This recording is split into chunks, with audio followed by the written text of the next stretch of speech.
Prat, bonjour. Oui, bonjour. Je viens vous rencontrer parce que vous êtes acteur dans le film de Gérard Corporon, Le Dernier Trait. Tout à fait. Vous êtes pêcheur. Oui, on est pêcheur sur un chalutier. Oui. Oui. Est-ce que vous connaissez bien le monde de la pêche? Ah, tout à fait. Mon père lui-même, Jean Prat, était sous-directeur de la criée de Sète et donc connaissait toutes les familles. Il était en même temps le poète de la criée, puisqu'il composait des poèmes en acrostiche.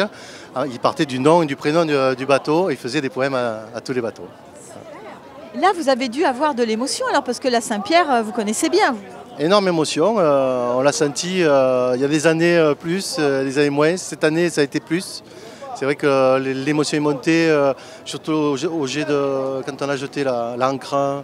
Et on a senti vraiment une émotion commune. Et voilà, cette magie-là, à ce moment-là, le souvenir et le respect de tous ces marins qui s'en vont.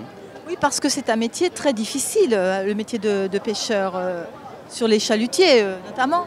Plus qu'on le croit, pas assez filmé peut-être, pas assez dit, pas assez vécu par les gens qui ne connaissent pas. C'est vrai que c'est très dangereux. Il faut être à l'attention à tous les moments. Le seul faux pas, la seule mauvaise manœuvre peut emporter les pêcheurs. De notre côté, c'est la vie au grand air.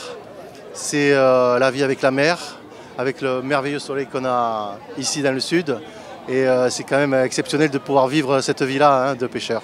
C'est aussi nourrir les gens.